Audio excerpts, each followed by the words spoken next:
fullness, as if you're an inflated balloon right at this point.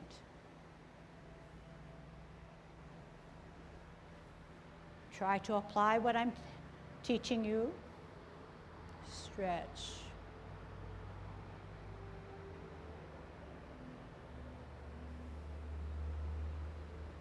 Stretch to get the fullness. As you get the fullness, I'm going to ask for another requirement, so get comfortable with it.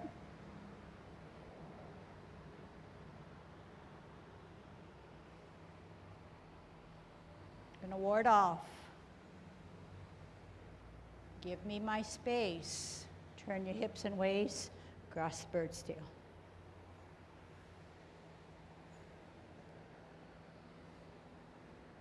Roll back.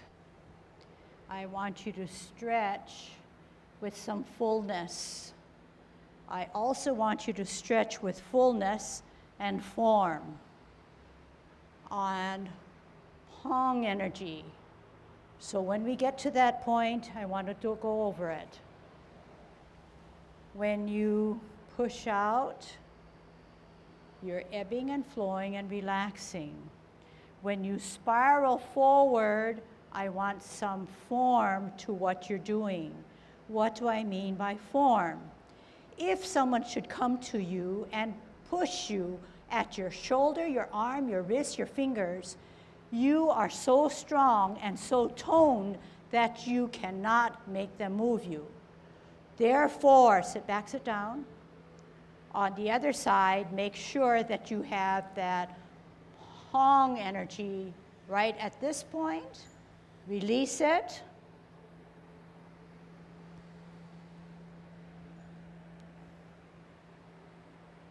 And fullness and stretch at this position. And ask yourself, if my neighbor next to me came and touched any part of me, I could keep my form. Sit back, sit down, parallel higher on a T. Ear, heel, hand, turn the hips and waist. Peng energy, same with this form. You need a stretch, you need the form. Sit back, sit down, parallel higher. One motion, ear, heel, hand, Peng. If you are not sure, we can get that other person to come by and test whether you have your form. But I think if you ask yourselves, am I holding my position and holding my ground, and that no one could come to me and push me, that would be good enough.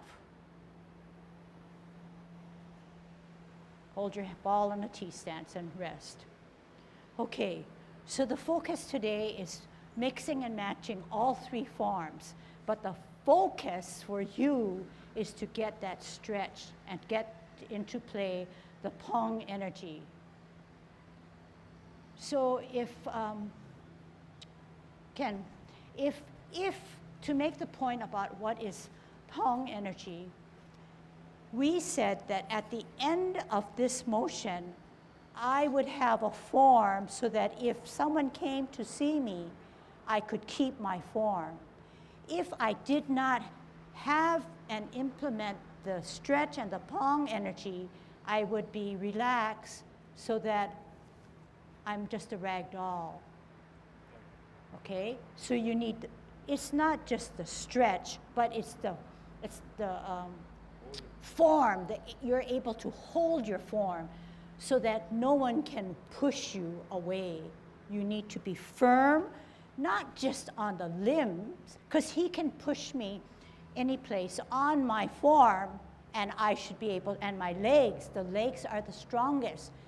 Can you push me on my leg? I cannot, I have to be able to keep my form, okay? So that's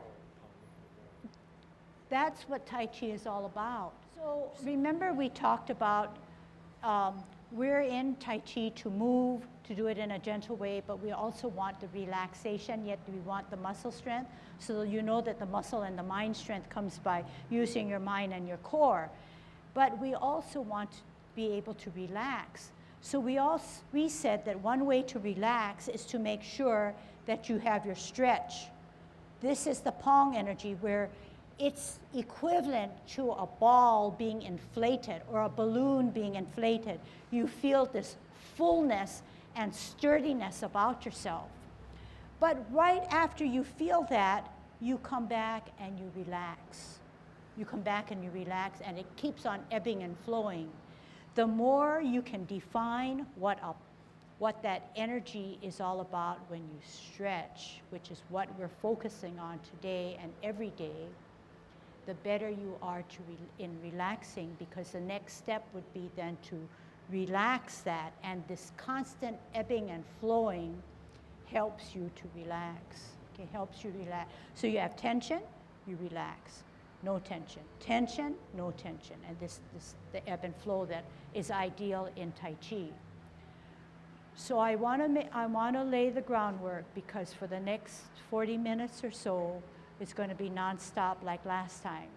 I got a lot of positive feedback within myself and from students and people also viewing you that I want to kind of capitalize on it. And so the focus is going to be nonstop, but it's not going to be a freewheeling thing. It's going to be with a focus, and the focus is to be able to not just stretch, but to make that fullness so that you have that form that we're looking at. Do I make myself clear, and do I need to clarify? So that is a discipline. You have to keep your spine upright. And that is very natural. When you try hard, you over-try.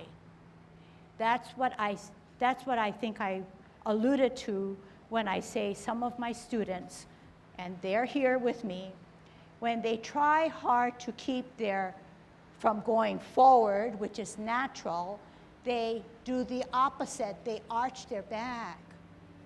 So somewhere along the line, you're going to have to discipline yourself and say, I can still get the fullness that she's trying to get me to do by keeping my form straight up. And that's a good one. So remember we said that Tai Chi cannot be learned in a few minutes or a few hours or a few weeks or a few months or a few years. It has to be done over many, many years. But then you got to hold yourself to good Tai Chi posture. Amy. Okay, so it flows right in. It's not something where you have to stay for 5 seconds, but you build that flow and that energy as you get to the final point, which is a couple of seconds at the most, and then you're going. But do you realize that when you're going into that flow, you are not waiting for that final point to get into that fullness. It's gradually. You can never say, uh-oh, I'm at my last point, tighten up. It doesn't work like that. Tai Chi is flowing. You already are programmed, so you know that, yes, your hands are going to go out there because it's a bow stance, but you also know it gradually gets there. Just that final time that you're fully stretched, you have that fullness. So there's no problem about stopping, okay? Okay. So the feeling and the fullness is internal, okay? It's within your body, within your mind.